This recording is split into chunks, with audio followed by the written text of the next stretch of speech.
That's getting with it, isn't it? Yeah. Whoa. Could you hear the dogs? Yep. All right. Yep. Do your new guitar and the are you going to say anything about your new guitar and the Opry celebration? Or? Well, no, not necessarily. No. I'll tell you what I do want to get.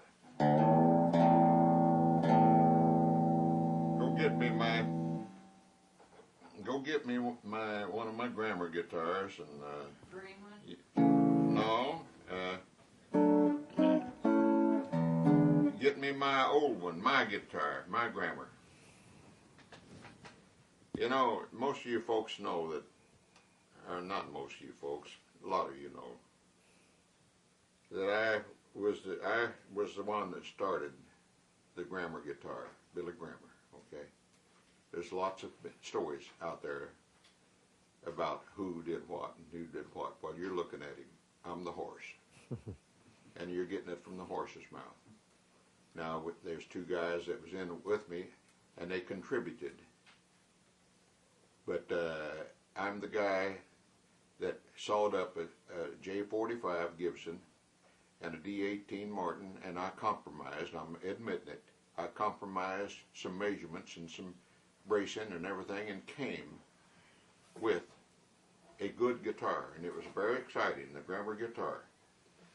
And I ran it from 1955 until 1958, and the Ampeg people, which was a great company and still is, you know, they approached me and through little Roy Wiggins and approached me at maybe further in the company, and I saw that I might be able to do that because it was an endeavor coming with materials, and we were at the point where we were making from 3 to 5 guitars a day at this time. I had 18 people working for me. So I made a deal, a contract deal. And in the contract I said, should they ever cease operation, fail, bankruptcy, and et cetera, and et cetera, and et cetera, they never had the right to sell the name to anybody else or move it to somebody else. That it reverted back to me, and that's what we did. When they bankrupted, and they tried, but they did a few things wrong, and I was aware of it. But by and large, they were nice people. It just, they didn't handle it right.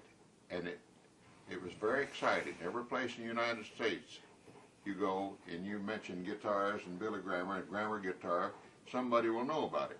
But I wouldn't go back into it because I was too busy doing a whole lot of other little things, and I saw that the importation from China and Seoul, Korea, and everything was getting so big that I didn't want to fight it anymore.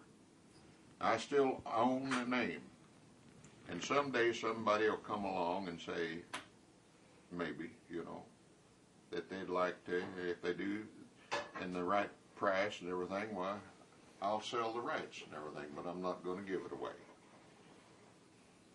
Here's one of my guitars. I went back in the back room one day, and back of some sheets of lumber was this guitar stashed away. It was a second. Somebody had put the fingerboard on.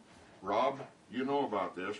My guitars had a stripe down, a lateral stripe, inlaid the same thing that went around the binding here, a lateral stripe between the E and B and between the A and E.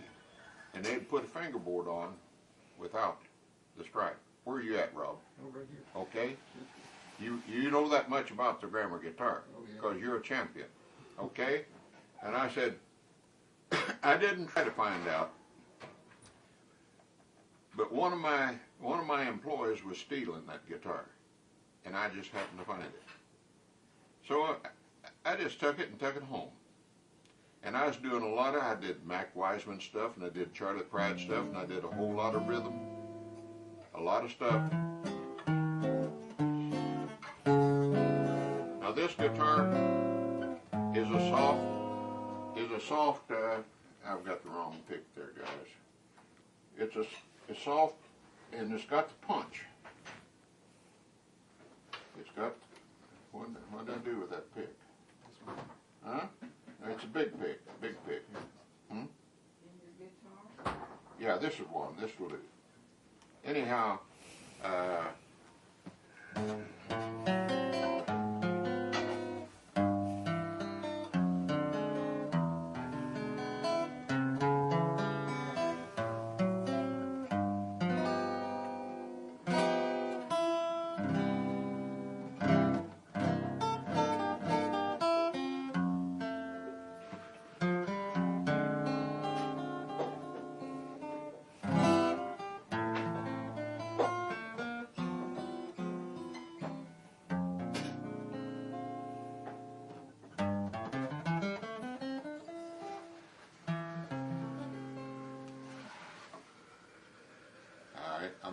I'm not going to sit here and talk about the Grammer guitar long. I just want you folks to know that you're looking at the guy that came with it, and I was proud of all the excitement.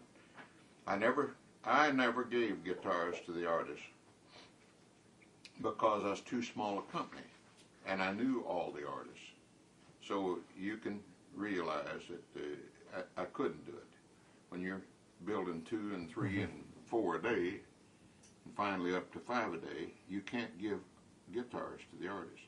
But I did give them the privilege of coming in and buying at factory cost, and they did. They came from every place. Frank Ifield from London,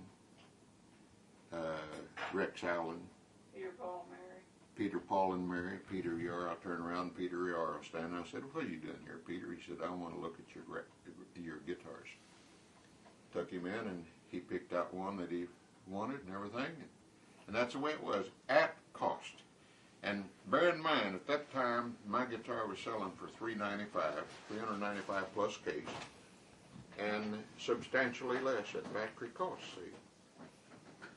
And it was exciting. And it broke my heart that the company let it do what it did, but I wouldn't go back into it. And I haven't, and I won't. But it was very exciting. I was glad to, be able to tell you